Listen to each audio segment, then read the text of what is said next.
Hello friends, welcome back to our YouTube channel. So friends, in the previous lecture of enzymes, we have just completed the various important concepts such as the enzyme inhibitor. उसके regarding already हम detail में बात कर चुके हैं. So this is the last part of the important module enzymes. और इस video में हम लोग बात करेंगे about the enzyme classification, enzyme naming convention and last में हम लोग बात करेंगे what is the importance of enzyme. Okay, and उसके बाद हमारा ये मॉड्यूल कंप्लीट हो जाएगा फ्रेंड्स. ओके, तो चलिए बिना टाइम वेस्ट किए हम लोग बढ़ते हैं अपना लेक्चर की ओर. सो फ्रेंड, जैसा कि मैंने पिछले वीडियो में बताया था कि आज हम लोग शुरू करेंगे new important things that is the allosteric enzyme. Okay, so इसमें हम बात करेंगे एलोस्टेरिक एंजाइम्स होता क्या है. ओके, ऐसे आपको मैं बेसिक ओवरव्यू देता हूं. तो एलोस्टेरिक एंजाइम वैसे एंजाइम को कहते हैं जो कि एंजाइम की एक्टिविटी को इंक्रीज करने में मदद करे. Okay, so that enzyme is help to increase the activity of enzyme that is called allosteric enzymes. Okay, so चलिए नोट्स की ओर बढ़ते हैं. An enzyme's catalytic activity can be modulated and this can be done either negatively or positively through the conformational changes. Okay, conformational change और या फिर आप कह सकते हैं structural changes. Okay, so आपको पता है कि enzyme एक्टिविटी को हम लोग मॉड्यूलेट कर सकते हैं या आप कह सकते हैं रेगुलेट कर सकते हैं. How? Through conformational changes और structural changes by influencing the enzyme substrate affinity और changing the turnover number. Okay, या फिर आप टर्नओवर नंबर को चेंज कर सकते हैं. जिनको अगर दिक्कत हो रहा है टर्नओवर नंबर समझने में, वो आप प्रीवियस लेक्चर का लास्ट पार्ट देखिए, मैं ऑलरेडी डिस्कस कर चुका हूं in a detail way. Okay, so a substance that bind to a site other than the active site and influences the active site either negatively or positively is called modulator or effector molecule. Okay, so एक important term आता है और आपका कह सकते हैं 1 marks question यहाँ से बनता है that what is modulator or effector molecule. So substance that bind to a site other than active site means वैसा सब्सटेंस जो कि साइट पे बाइंड करे बट एक्टिव साइट को छोड़ के, मीन्स जो भी एक्ट करे एक्टिव साइट को छोड़ के either negatively or positively, that is called a modulator or effector molecule. Okay, so the effector molecules that enhance the enzyme activity are called allostatic activator.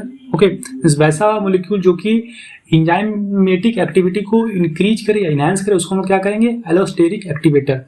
When it causes a decrease in enzymatic activity, then we will call enzymatic inhibitor और आप कह सकते हैं allostatic inhibitor. Okay, सो अगर वो activity को decrease करे तो ऑब्वियसली फ्रेंड हम लोग क्या बोलेंगे, इनहिबिटर. ओके, इनहिबिटर का कंसेप्ट ऑलरेडी हम प्रीवियस लेक्चर में बता चुके हैं कि वैसा एंजाइम जो कि बेसिकली एक्टिविटी को डिक्रीज करे. ओके, मूव करते हैं अपना नेक्स्ट इंपॉर्टेंट पैरा में, that is the feedback inhibition. Okay, so feedback inhibition take place by a product molecule which inhibits a early step in reaction sequence in its own biosynthesis and this happen when a product accumulated beyond its optimal amount. Okay, so feedback inhibition कब take place होता है, जब ये optimal amount को cross कर देता है. Okay, सो तब क्या होता है, फीडबैक इनहिबिशन लिया जाता है. Okay, means it bind to the allosteric site of the enzyme catalysis, it synthesis and thus altering the conformation of the enzyme such that it no longer bind to substrate. Okay, so क्या करता है, means feedback inhibitor means नाम से clear है कि सबसे पहले feedback लेता है कि या हमको इनहिबिट करना चाहिए नहीं करना चाहिए, and after seeing all that things they alter the conformation या structure of the enzyme such that it no longer bind to the substrate. So I hope आपको ये प्यारा क्लियर हो गया होगा. Okay, so this is all about the allosteric activator. चलिए move करते हैं अपना next and very very important that the classification and nomenclature of enzyme. So how the enzymes are classified and how basically naming convention came.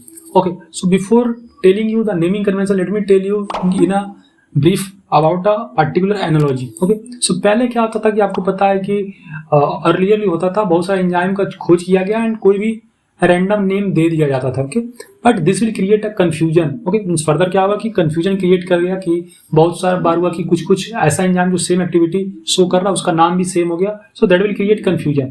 So that's why to sort out this problem International Union of Biochemistry and Molecular Biology, that is IUBMB, adopted the systematic functional classification and nomenclature of enzyme. Okay, so उन्होंने enzyme को basically आप कह सकते हैं systematic study कर दिया. Okay, जैसे आपने पढ़ा होगा केमिस्ट्री में आईपेक नेम जो कि इंटरनेशनल ऑर्गेनाइजेशन ने दिया था. सिमिलरली बायोलॉजी में भी international Union of Biochemistry and Molecular biology जो कि एक संस्था है, उन्होंने नोमेनक्लेचर सिस्टम को इजाद किया या आप कह सकते हैं नोमेनक्लेचर सिस्टम को लाया. ओके, सो एंजाइम में बेसिकली क्या होता है, सफिक्स हम लोग ऐड करते हैं एज. ओके, बाकी सब और कुछ खास इंपॉर्टेंट नहीं है.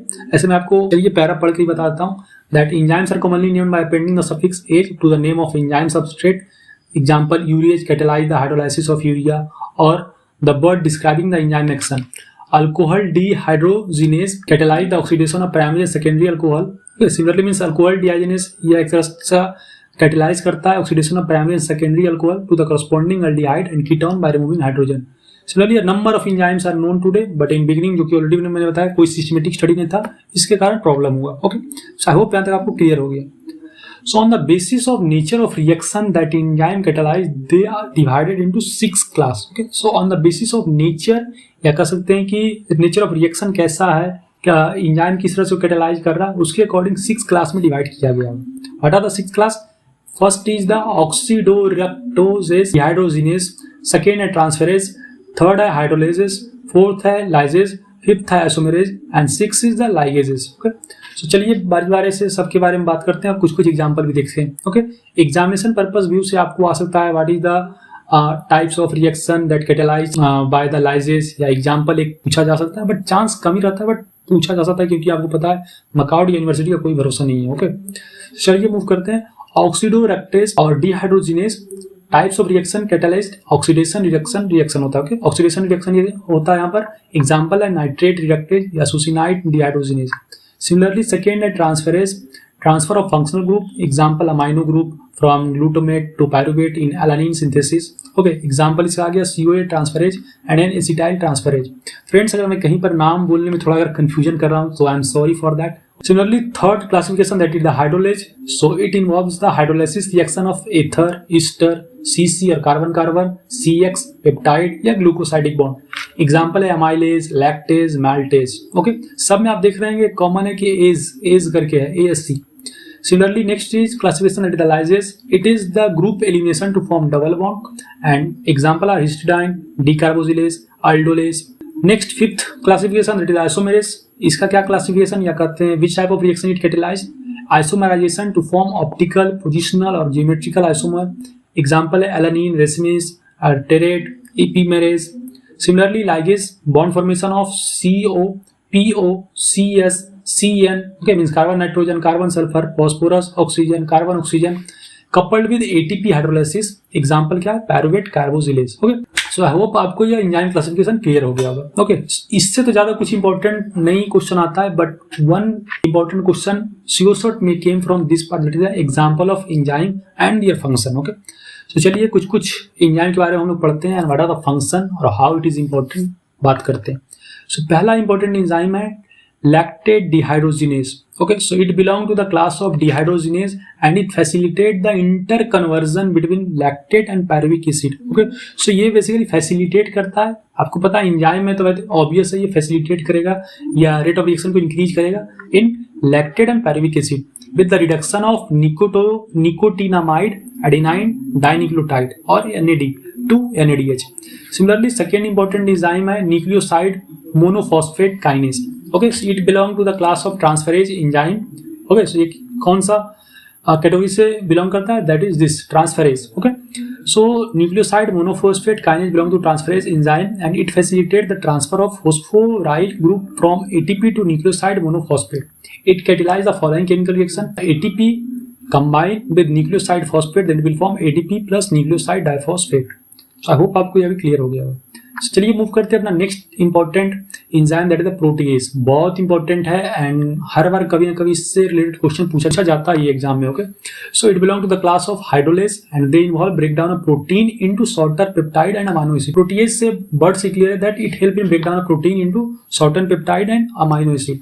This enzyme use water to break down the chemical bond. Okay, so ये एंजाइम वाटर को यूज करता है केमिकल बॉन्ड को ब्रेक डाउन करने के लिए।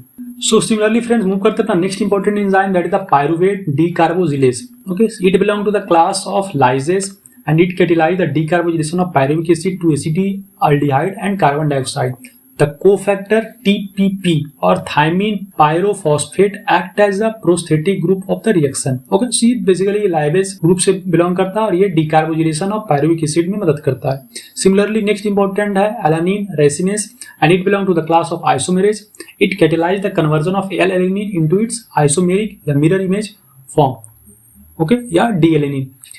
Similarly, DNA ligase है, so obviously friends it belong to DNA, okay, and it belong to class of ligase. It facilitates the joining of DNA strand together by catalyzing the formation of phosphodiester bond. Okay, so ये क्या होता है? phosphodiester bond बनाता है ताकि यह DNA strand का formation को इंक्रीज कर सके। सिमिलरली नेक्स्ट इंपॉर्टेंट आता है last enzyme that is restriction enzyme, not last enzyme means जितना सिलेबस में आपको है उसके अकॉर्डिंग लास्ट एंजाइम ये restriction enzyme. Okay, so restriction but clear that it will inhibit. Okay, so restriction enzyme are also called molecular seizure because these enzymes recognize the base sequence at specific palindrome site in DNA duplex and cut its strand. Okay, ये बहुत important बात है कि ये strand को या DNA strand को cut करने में मदद करता है। Okay, by cleaving phosphodiester bond. Okay, so phosphodiester bond को बेसिकली कट करता है restriction enzyme. Okay, and they belong to the class of enzyme called nuclease. So ये कौन सा क्लास से बिलोंग करता है? न्यूक्लियस। और ये जो रिस्ट्रिक्शन एंजाइम है इसको खोज किन्होंने किया था? बहुत सारे साइंटिस्ट का नेम है okay, H O. Smith, K W. Wilcox and T J. Kelly. In 1968 they discovered this. Okay, and they also named this. Okay, so they isolated and characterized enzyme from the Haemophilus influenza and name it as HIND2, and this enzyme cut the DNA molecule at a particular site. Okay, बहुत important point है और यहाँ से एक आपको question पूछा जा सकता है that name one enzyme that cut the DNA molecule at particular site. So you have to answer as restriction enzyme. Okay, so इन्होंने मीन्स ये सब ऑब्जर्व किया और एक्टिविटी परफॉर्म किया कि ये डीएनए मॉलिक्यूल को कट करता है with a specific sequence of 6 base pair. Okay, so कौन सा सीक्वेंस है? 5GT पायरिमिडीन टी और सी, प्यूरिन ए और जी, AC 3' CA, प्यूरिन ए और जी, pyrimidine T or C, TZ 5'. Okay, and they named the sequence as recognition sequence and showed that hint to always cut between the third and fourth base pair. ये important point है कि हिंद 2 जो है उन्होंने नाम दिया, ये हमेशा जो है थर्ड और फोर्थ बेस पेयर को बीच में कट करता है। Okay, and other example of restriction endonuclease are EcoRI found in Escherichia coli. Okay, Escherichia coli बहुत इंपॉर्टेंट मॉडल ऑर्गेनिज्म है। ओके, अगर आपने हमारे previous lecture I think lecture 3 और लेक्चर 4 में ऑलरेडी मैंने डिस्कस किया था about the Escherichia coli. Okay, important model organism है। Type R and HPL from Haemophilus preinfluenzae. More than 900 different types of restriction endonuclease have been isolated so far from more than 230 strains of bacteria. Okay, so बहुत सारा important category of bacteria से 900 plus type of restriction endonuclease का involvement हुआ है। Okay, so I hope आपको clear होगा। Simply यहाँ से इंपॉर्टेंट क्वेश्चन नहीं बनता है, कुछ एंजाइम के बारे में आप जाने। इंपॉर्टेंट इसमें जो होता है मेन प्रोटीएज है और डीएनए लाइगेज। ओके, ये सबसे बहुत कम क्वेश्चन पूछा जाता है। ओके, पर जितना आप ज्यादा याद रखें वो अच्छा है। ओके, तो चलिए मूव करते हैं अपना next important topic that is the cofactor. Very very very important context to your semester exam. Okay, almost means आप कह सकते हैं 2-2, 3-3 साल छोड़ के इससे क्वेश्चन आ ही जाता है। ओके, सो आप इसको जरूर पढ़ लें। So what is the cofactor? Okay, so cofactor basically nothing but it is a non protein portion which is associated with protein to make it catalytically activity. Okay, so ये क्या होता है? एक नॉन प्रोटीन पोर्शन होता है। So enzyme can be simply made up of one or more chain of polypeptide like urease, pepsin और may be conjugated with a cofactor. Okay, कुछ enzyme हो सकता है कि बहुत सारा चेन या पॉलीपेप्टाइड चेन से मिलकर बनाए, या मे भी हो सकता है कि वो कोफैक्टर के साथ कंजुगेट कर सके या मिल जाए। Okay, so cofactor is a non protein portion which is generally associated with the protein part to make it catalytically active. Okay, and there are 3 types of cofactor. पहला हुआ मेटल आयन, सेकेंड हुआ coenzyme and third is the prosthetic group. Okay, so apoenzyme is the protein portion of the enzyme without cofactor. ये बहुत important point है that you may be asked that name one enzyme which have without protein portion, so you have to answer that apo enzyme. Okay, holo enzyme is a catalytically active apo enzyme cofactor complex. Okay, so apo enzyme जो कि inactive state में रहता है starting, in the presence of cofactor it will converted to holo enzyme और active. Okay, आप देख सकते हैं ये रिवर्सिबल होता है, मीन्स फर्दर इससे में मीन्स होलो एंजाइम से भी कोफैक्टर एपो एंजाइम बन सकता है। ओके, सो चलिए बात करते हैं कोफैक्टर। सो कोफैक्टर में सपोज एक है metal ion. Okay, so it basically form coordination bond with active sites of enzyme and with substrate. Example Zn2+ for carboxypeptidase. Okay, so metal ion क्या होता है? It form coordination bond with active site of enzyme. Active site of enzyme के पास ये coordination bond बनाता है metal ion. Similarly second coenzyme है that is the को-सबस्ट्रेट। So it is a organic compound form transient bond with enzyme. Example enzyme NAD or NADP contain vitamin niactin. Okay. So co-substrate क्या होता है? यह जो है transient bond बनाता है। Remember friend, metal bond जो बनाता है coordination bond बनाता है, co-substrate transient bond बनाता है। Okay. So similarly prosthetic group, it is the organic compound bound tightly with enzyme. Example heme or catalyst. Okay, so prosthetic group कैसा कहते हैं, जो कि वैसा ग्रुप जो कि ऑर्गेनिक कंपाउंड से बाउंड हो, okay, tightly. So I hope आपको कोफैक्टर क्लियर है। नथिंग फ्रेंड्स, कोफैक्टर बस क्या है, एक नॉन प्रोटीन पोर्शन है जो कि एसोसिएट होता है प्रोटीन, ताकि ये कैटालिटिकली आप कह सकते हैं एंजाइमेटिक एक्टिविटी को इंक्रीज कर सके, फैसिलिटेट कर सके। ओके, और यहाँ पर कोफैक्टर के बारे में मैंने बात किया कि 3 तरह होता है, मेटल आयंस, को enzyme and prosthetic. Metal ion coordination bond के बीच में बनता है। को सबस्ट्रेट ये क्या होता है, organic compound from transient bond, example याद रखना।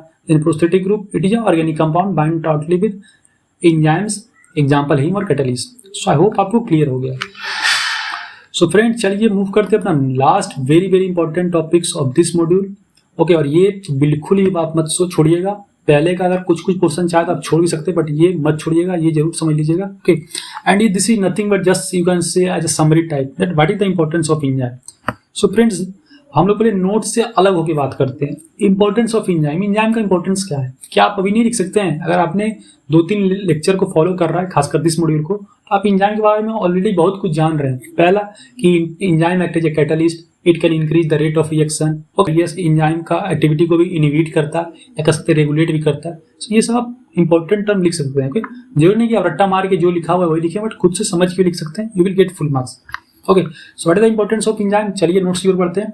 They act as a biocatalyst synthesized by living cell and take part in various biochemical reaction. So ये biocatalyst की तरह एक्ट करता है।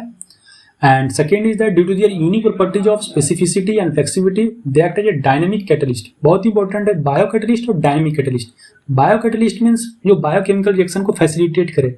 Dynamic catalyst means जो कि desired condition में या कह सकते हैं अलग अलग कंडीशन में रिएक्शन को फैसिलिटेट करे। Okay, that is dynamic catalyst. So it can also act as a dynamic catalyst. Third बात करते हैं cofactor act as a cosubstrate and bring about prosthetic group, coenzyme and metal ion bind to the active site of enzyme to maintain the shape of the side so that stable enzyme substrate complex is form.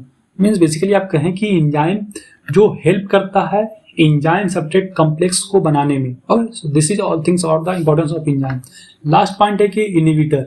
So inhibitor are used to study the property of enzyme and are used in the form of drug, antibiotics और pesticide. So inhibitor का बहुत जगह use होता है, either in the formation of drug या antibiotics या pesticide. Besides that, it also help in the study of the property of enzymes. Okay, so ये enzyme के property को study करने में मदद करता है।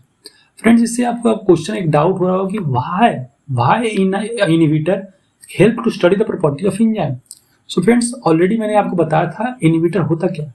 इट बेसिकली स्टॉप या कह सकते हैं इट डिक्रीज या it help to regulate the flow of या rate of reaction. Okay, so reaction का रेट को रेगुलेट करने में आप कह सकते हैं कम करने में मदद करता है इनहिबिटर। सो अगर रिएक्शन धीरे धीरे रेगुलेट होगा देन आप समझ सकते हैं कि धीरे धीरे आराम से बायोलॉजिस्ट स्टडी कर पाएंगे कि या किस तरह से चेंजेज आ रहा है। So thus it help to study the properties of enzyme. Okay, so I hope आपको क्लियर हो गया होगा।